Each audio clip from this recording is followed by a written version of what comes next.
Mark, Eve, and their daughter Tara finally arrived on Telescria after a long and exhausting journey. As they stepped off the ship, Eve marveled at the alien world around her. The massive structures, the diverse species bustling through the streets, and the advanced technology all left her in awe. It was unlike anything she had ever seen before. Mark, on the other hand, had seen it all before, but even he felt a sense of relief and excitement to be back. As they took in their new surroundings, they were greeted by Alan, who approached them with his usual cheerful demeanor. His smile was wide, and his enthusiasm was contagious. "You guys finally made it. I was starting to think you got lost in space or something," he joked. Mark and Eve both smiled, grateful for the warm welcome. They thanked Alan for making their relocation possible.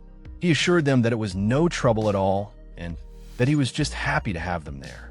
Alan then turned his attention to Tara, who was curiously looking around, taking in the new sights with her big, innocent eyes. Alan bent down slightly and grinned. "Well, who's this little cutie?" he said playfully. Before he could react, Tara suddenly punched him in the eye with surprising force. Alan stumbled back, momentarily stunned, while his guards immediately moved in to protect him. Eve, reacting on instinct, quickly conjured a protective energy bubble around herself and Tara, ready for a fight. However, Alan quickly waved his guards down, rubbing his eye and laughing. "Okay, that caught me off guard," he admitted, "but I guess that confirms it. She's definitely going to inherit some Viltrumite strength." The guards hesitated before standing down, still on high alert, but Alan assured them that he was fine. He then explained that he was much stronger than his guards and didn't really need them. He had them for political reasons more than anything else. Then, shifting gears, he mentioned that he had been monitoring an off-world operation, hinting at potential trouble brewing elsewhere. Mark, being who he was, immediately offered to help. However, he made it clear that he had not come to Telescria to work for Alan full-time. Alan chuckled, already knowing that, and instead told him that there was someone else he needed to see first. At that moment, Oliver arrived. Mark's younger brother had grown a lot since their last meeting, his Viltrumite heritage evident in his strong build and confident stance. The only thing setting them apart now was Oliver's faux hawk haircut, which had become his signature look. Oliver, slightly out of breath, apologized for being late. Upon seeing him, Eve couldn't help but smile. Mark, unable to contain his joy, immediately hugged his brother, taking a moment to appreciate how much he had changed. "You've grown," Mark remarked. Oliver smirked. "Yeah, I know. Excited to spend time together." Oliver invited Mark and Eve over for dinner. He mentioned that his girlfriend, Haluma, would be cooking, which intrigued them. Mark accepted the invitation, but admitted that they weren't even sure what their living arrangements were yet. Alan stepped in, offering to show them to their home and let them settle in before meeting up later.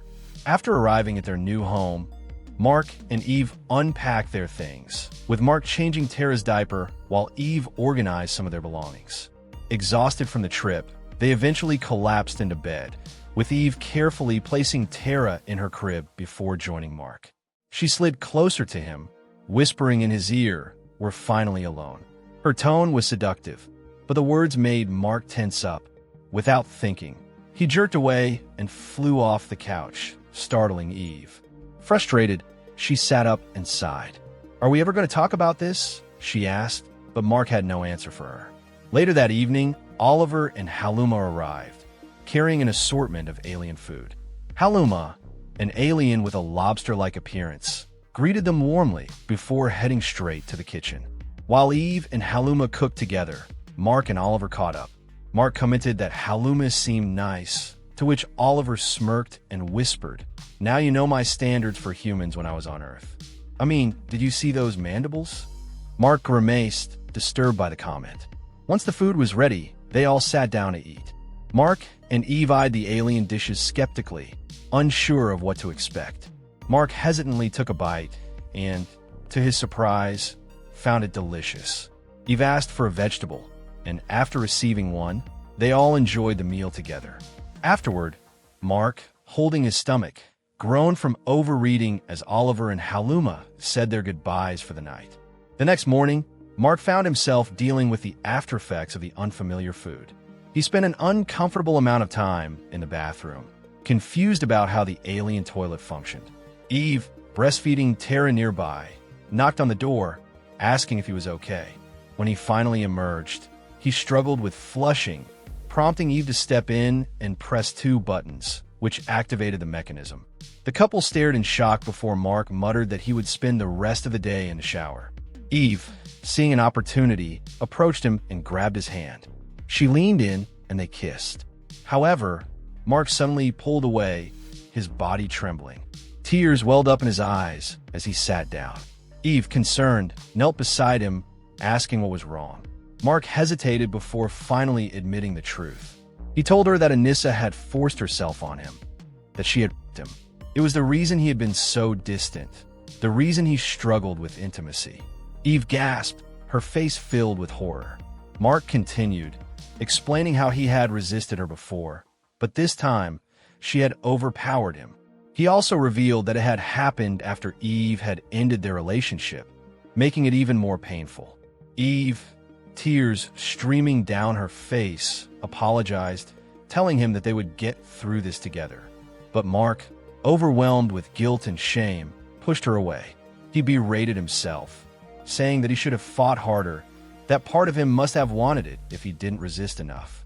Eve shook her head, heartbroken, trying to convince him otherwise, but he refused to listen. Silence filled the room until suddenly, Eve screamed for him. Mark's head snapped up. He rushed over, finding Eve frantically leaning over Tara's crib. Panic surged through him as he saw their daughter's tiny body lying still.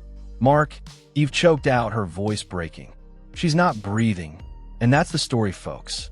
Please, leave your thoughts below, and don't forget to like and subscribe for more videos like this one. See you next time.